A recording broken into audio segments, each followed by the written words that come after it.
राज्यसभा सांसद दीपेंद्र हुड्डा आज पूरा विधायक सूरजमल आंतिल के सुपुत्र जयपाल आंतिल के बेटे पवन की शादी में मुरथल जीटी रोड स्थित एक बैंक्वेट हॉल में आशीर्वाद देने पहुंचे।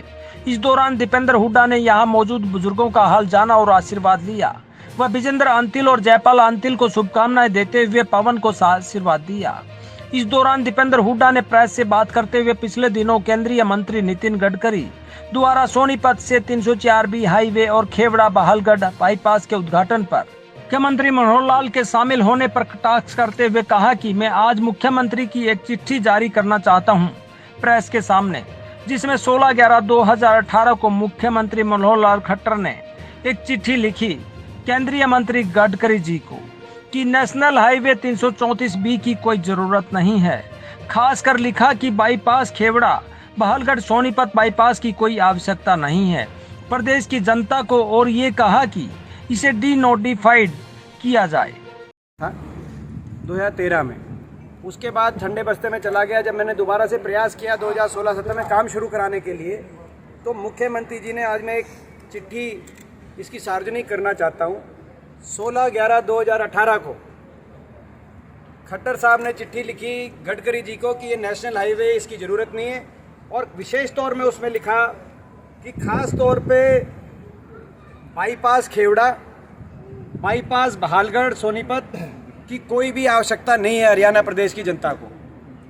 ये उन्होंने चिट्ठी लिखी और ये कहा कि इसको डी-नोटिफाई किया जाए। मतलब ये नहीं कि भाई कोई नया काम कराओ। नेशनल हाईवे जो मंजूर करा दिया उस पर काम शुरू हो रहा था, काम शुरू होने के टेंडर होने के समय चिट्ठी लिख के कहा इसको डी-नोटिफाई कराएं। ये सोचते इन लोग। तो मैं समझता हूँ कि नैतिकता के आधार पर, हालांकि गडकरी जी ने, जब हम गए हमने पूरी पैरवी करी, वो भी इन्हीं के दल से हैं, उन्होंने इनकी मुख्यमंत्री जी की बात नहीं मानी। तो मैं समझता हूँ कि मुख्यमंत्री जी को कम से कम खट्टर साहब को इस उद्घाटन में नहीं आना चाहिए था, इस उद्घाटन से दूर करना चाहिए था। ये मैं चिट्ठी आज सोनीपत के प्रेस वालों के साथ सार्वजनिक करना चाहता हूँ। आप लोग इस बात को रखें लोगों के सामने। उनको नैतिकता के आधार पर आना ही नहीं चाहिए था उद्घाटन के, और यदि आते भी तो कम से कम क्षमा याचना करनी चाहिए थी जनता से भी, सोनीपत वासियों से भी, केंद्रीय मंत्री जी से भी कि जी मैंने चिट्ठी लिखी थी कि इसकी नेशनल हाईवे की ज़रूरत नहीं है, लेकिन आज ये बन गया, आप उद्घाटन में मैं शामिल होने आया हूँ। तो मुख्यमंत्री जी को कम से कम ध्यान रखना चाहिए ऐसी बातों में। ये लोगों के विकास से जुड़ी हुई बातें, ये नए काम तो कुछ करते नहीं, आपको पता है। हमारी रेल कोच फैक्ट्री ले गए, हमारी IIIT ले गए, हमारा एयरपोर्ट ले गए, पुराने मंजूर शुदा प्रोजेक्ट भी। दीपेंद्र हुड्डा ने कहा कि हमारे प्रयास से एक हाईवे मंजूर होने के बाद उस पर काम शुरू हो रहा था, टेंडर हो रहा था। उस समय मुख्यमंत्री का ऐसा कहना, आप देख सकते हैं कि कैसी सोच थी इन लोगों की। उन्होंने कहा कि नैतिकता के आधार पर इस उद्घाटन में मुख्यमंत्री को नहीं आना चाहिए था, जबकि सोनीपत की जनता से माफी मांगनी चाहिए थी। उन्होंने कहा कि जबकि केंद्रीय मंत्री नितिन गडकरी के सामने हमने अच्छी से पैरवी की और उन्होंने मुख्यमंत्री की बात को नहीं माना, और ये बाईपास और 304B हाईवे बनने का रास्ता साफ हुआ। तो मैं समझता हूँ कि जो पीछे जो उद्घाटन किया गया, कहीं ना कहीं जो है ये नैतिकता के आधार पर कम से कम मुख्यमंत्री जी को इस पर नहीं आना चाहिए था। वो गडकरी जी ने उसको माना नहीं, वो हम मानते हैं उनकी बात को।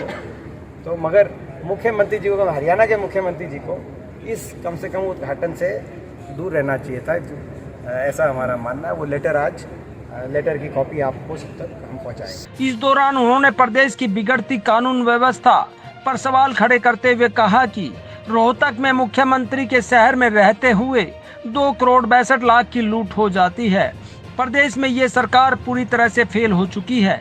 इस दौरान उन्होंने सरकार से मांग करते हुए कहा कि यूक्रेन युद्ध के बाद उत्पन्न स्थिति में विदेशों में गेहूं 3,500 से 4,000 रुपए में बिक रहा है, इसलिए सरकार को बोनस डिक्लेयर करना चाहिए, नहीं तो किसान को भारी नुकसान उठाना पड़ेगा और बिचौलिए मुनाफा कमाएंगे। आज हरियाणा प्रदेश में जो सरकार है ये पूर्णतः विफल साबित हो चुकी है, इसमें कोई दो राय नहीं। अपराध आप कह रहे हैं, जिस तरीके से रोहतक में आपने देखा मुख्यमंत्री जी के दौरे के दौरान जो है अपना करोड़ों रुपए की चोरी हो रही है, डकैत हो रही है। तो यहाँ पे लूट डकैत जो है ना सिर्फ इनके मंत्री जो है मचा रहे हैं कोई शराब के माफिया के माध्यम से, खनन माफिया के माध्यम से, मगर कानून व्यवस्था भी चौपट हो गई इस सरकार में। सरकार ध्यान दे। एक और हमारी मांग है जिसको आप ले सकते हैं। एक तो मैंने कहा कि भाई 334 बी का आपको एक इशू दे दिया, दूसरा इशू हम एक और दें। ये गेहूँ अब आ रहा है, गेहूँ आएगा। आज अंतर्राष्ट्रीय मार्केट में गेहूँ जो है वो, क्योंकि यूक्रेन और रूस की जो युद्ध हो रहा है उसकी वजह से गेहूँ 3500 और 4000 तक पहुँच चुका है जी। ऐसे में जो है तुरंत सरकार को बोनस डिक्लेयर करना चाहिए। ये जो, क्योंकि बीच के लोग इसमें बहुत मुनाफा कमाएंगे, तो उसमें किसान को जो है तुरंत बोनस, कम से कम 500 रुपये का बोनस का हुड्डा साहब ने मांग करी, और आज मैं उस मांग को दोहराना चाहता हूँ। हम मांग करते हैं सरकार से 500 रुपये का बोनस तुरंत डिक्लेयर करें। क्यों इसलिए डिक्लेयर करें कि अंतर्राष्ट्रीय मार्केट में क्या भाव है। आप अंतर्राष्ट्रीय मार्केट का जब की बात कह के डीजल तो बढ़ा देते हो, मगर जब गेहूं का इतना मिल रहा है अंतर्राष्ट्रीय मार्केट में उस युद्ध की वजह से, यूक्रेन रूस युद्ध की वजह से, और इस बार यील्ड भी कम है। इस बार यील्ड जो है प्रति एकड़ आप पता करेंगे तो प्रति एकड़ आपको यील्ड जो है कम मिलेगी, क्योंकि इस बार गर्मी की और जो परिस्थितियां बनी उसकी वजह से तो पैदावार कम है, और अंतर्राष्ट्रीय बाजार में इसका भाव गेहूं का रिकॉर्ड स्तर पे पहुंच गया इतना ज़्यादा। तो बाकी हर देश में किसानों को उसका फ़ायदा मिल रहा है, मगर हमारे जो है हिंदुस्तान में मिलना चाहिए। और हिंदुस्तान में गेहूं की सबसे ज़्यादा पैदावार पंजाब और हरियाणा में होती है।